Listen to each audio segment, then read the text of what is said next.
Thank you guys so much for watching. Today we're getting done some random things in the garden, and I hope you stick around to watch.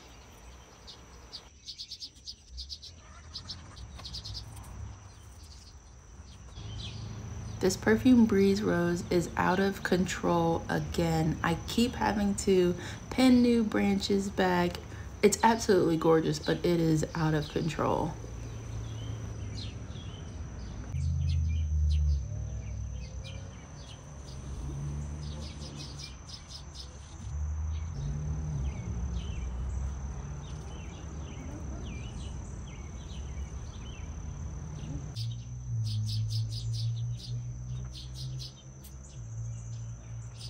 So it's mid-July and I have begun removing things that are no longer producing, making way for the fall garden. So if you guys want to start a fall garden, I know I said in another video, it's time to start really thinking about that. It's time to start those seeds. If you're starting seeds, I'm actually going to direct sow my garden this year. And that's how I've done it every single year. I haven't, like, for me, once I put away my seed starting stuff, I don't like to get that back out until January. I'm weird, I know, but I rather just start them in ground. We've got the weather, the soil's warm, the sun is high, and I'd rather do that.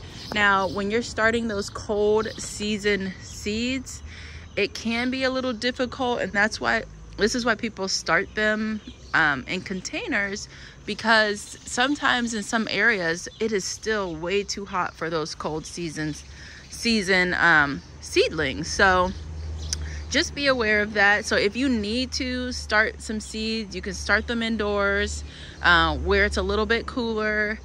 I live in Ohio. We have had some crazy cool temps the last 2 weeks, so I'm starting mine right outside in the ground, and I'm starting them a little bit early. So I'm prepping beds now. I just pulled out most of my onions, so I'll be prepping that bed. I just took out the rest of this cilantro, so I'll be pulling this, adding more fertilizer, and I have a spot over there where I'll be adding more fertilizer and planting. I'm gonna be planting plants like chard, like collards, like kale, those kind of plants that love cooler temperatures. Those kind of plants that when a little bit of cold or a little bit of frost hits them, they get sweeter. So that's the kind of stuff that you want to plant that loves, I wouldn't say that it loves cold weather, but it tolerates cold weather, and sometimes that cold weather can even make them taste much better. So let's check out the beds in the back and see where we have space to grow there.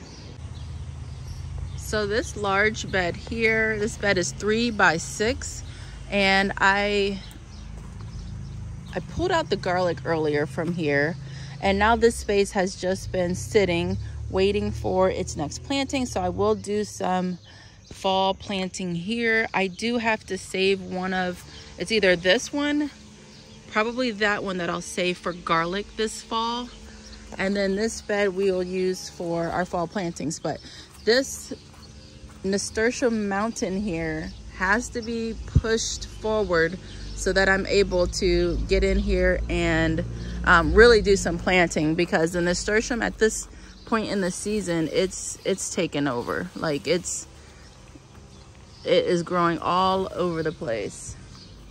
So I have to make sure that gets pushed back, and then let's see if we have another space or another bed that's ready.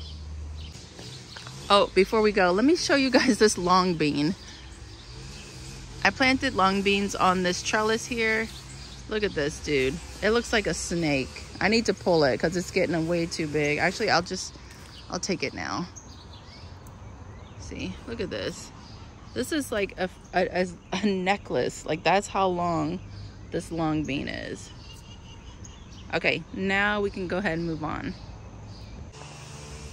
So I pulled onions out of this bed, not all of them. There's still a few left, but this bed I'll also be planting in. I have potatoes in this bed that will be coming out probably August sometime, and that will open up space for me to plant more fall crops. So let's check out this bed over here.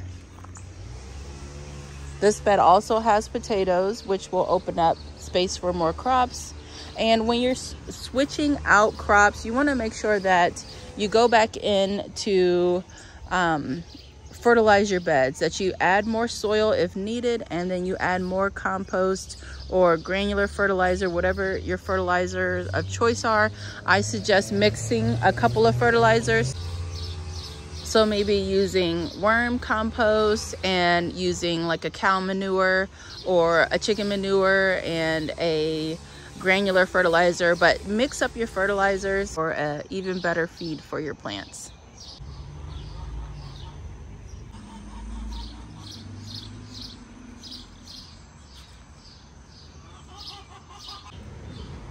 Yesterday I picked my first like decent sized tomato, and only to find that it has blossom end rot. And so the prior 2 years that I've been growing tomatoes, I have not had a big issue with blossom end rot. But I thought, you know, you guys out there growing, you may come across this and wonder what it is and what to do. So I thought I'd save this tomato, and I actually would love to read to you what it says about blossom end rot in one of my tomato books.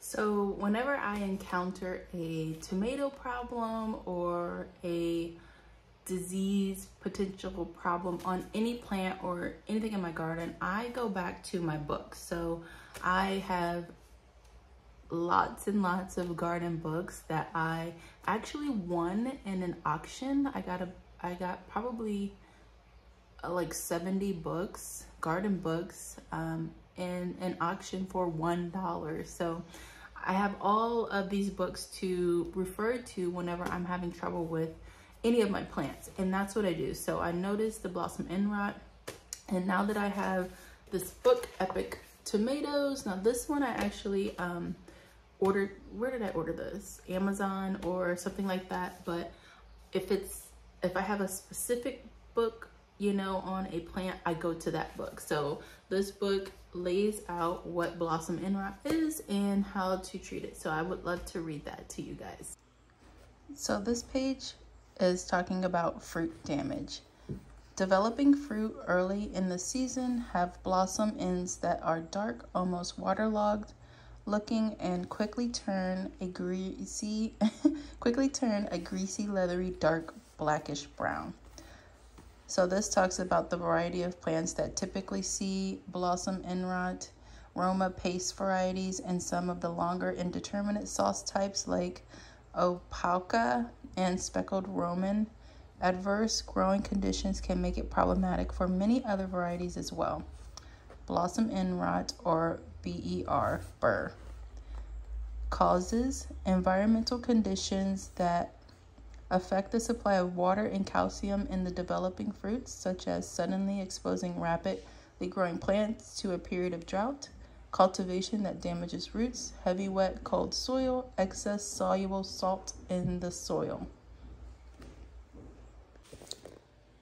Control and prevention tactics: test your soil to make sure the pH is adequate for tomatoes, 6.2 to 6.8, and augment with lime to add calcium and raise the pH if necessary. Mulch around the base of plants to conserve soil moisture. Mulch around the base of plants to conserve soil moisture during hot spells, and water regularly, especially on very hot, dry days. Avoid varieties that seem to have consistent problems with burr. And then down here, more about burr. Often burr will be limited to fruit on the first 1 or 2 blossom clusters, which are formed at a time when conditions promote burr formation.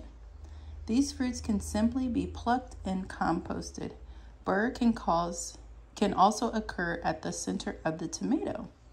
There are no indications externally for burr-afflicted large tomatoes that are spotless on the outside but rotten on the inside.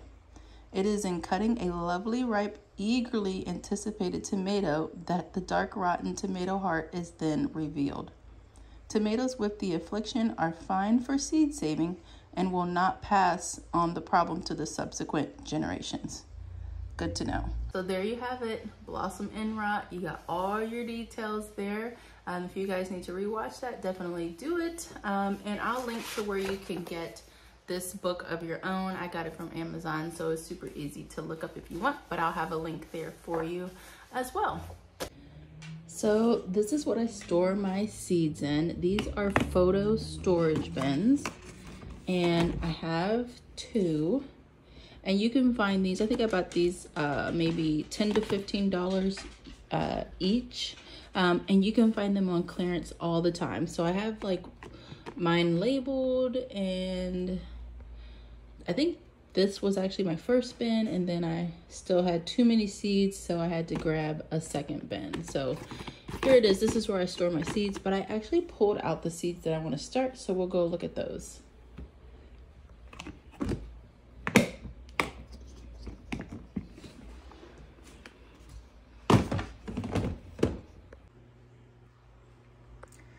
So let's start down on this end. I am going to start kohlrabi and carrots. Carrots do not do well for me. I don't know why, but I keep trying. They're either really stumpy or they're really tiny, even in good fluffy soil. These icicle short top radishes are super good, so I'm gonna start those. I'm going to start beets, and a lot of these I grew in spring, so I usually, like if I'm starting beets, I'll grab a couple of different ones to have on hand. This watermelon radish is gorgeous. Starting that, starting the black Spanish radish. I don't remember what those are.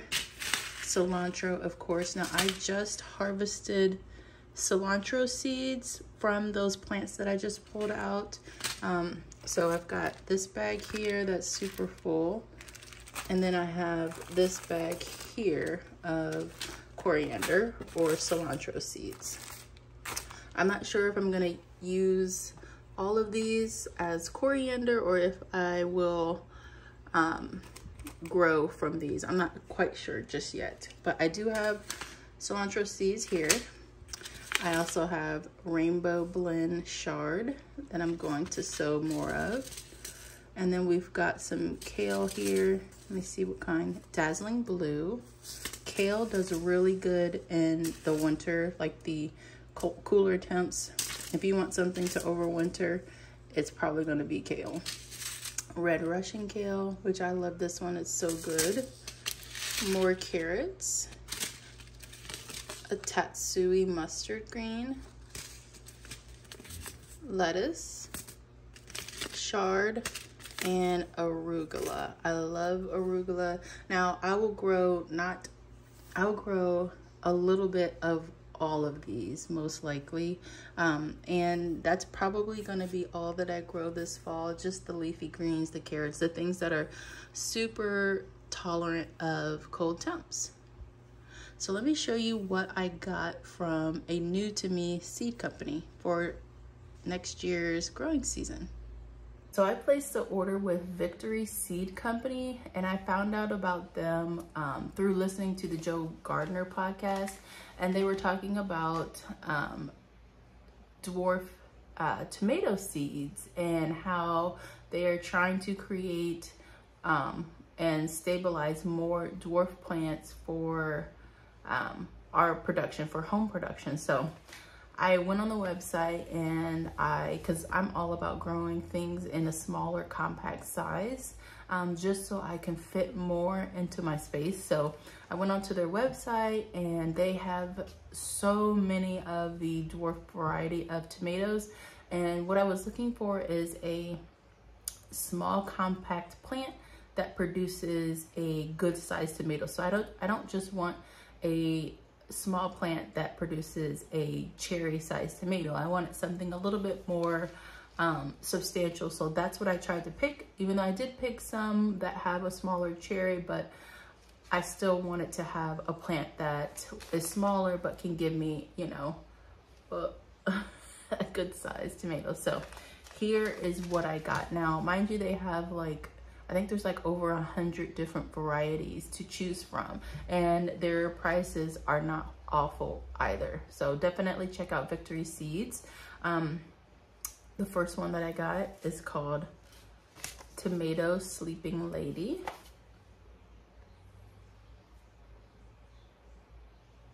And I get 20 seeds out of her. We've got Dwarf Sunrojo Monster.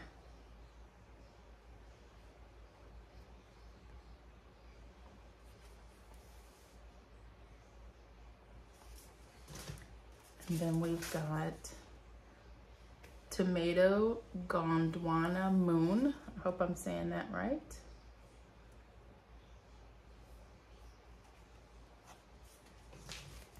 We've got Tomato Dwarf Metallica.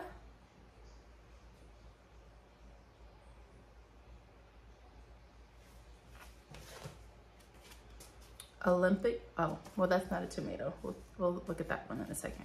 Tomato Boronia. Boronia. Let me see if I can get that. There we go. Boronia. And then I've got Tomato Fred's Tie-Dye here. Tomato Dwarf Mocha's Cherry.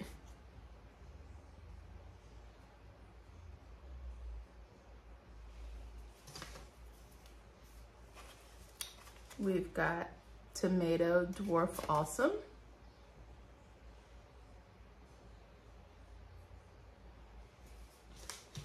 And that is all the tomatoes that I bought. I bought 2 other plants as well. So I've got a marshmallow plant.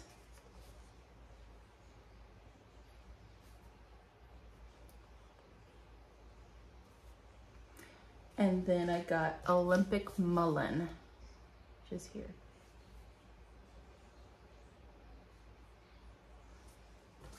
And then they also sent a free seed for me, and it is Swiss Chard Lucullus. Hope that's saying that right. Right there. All right, so that is all the seeds that I bought from Victory. I might buy more of the tomato seeds next year as I'm getting back into buying seeds, but it's still a great time to buy seeds, especially if you purchased something earlier this year that is doing incredibly well for you. Like, go get more seeds before they sell out or before they stop selling that particular seed. Like, go get more seeds. Like, I've already got a cart with more colas seeds, more colas varieties in it. And then some of the varieties that I grew this year, definitely going to reorder. I am looking for Kong varieties of colas because they get massive, they get huge, big leaves. So I know next year that I want to try, I think I grew some the year before last of the Kong variety, but I want to do more this following year. I want the big honkin', like colorful colas leaves. So definitely start seed shopping now and start thinking about your 2025 garden season now.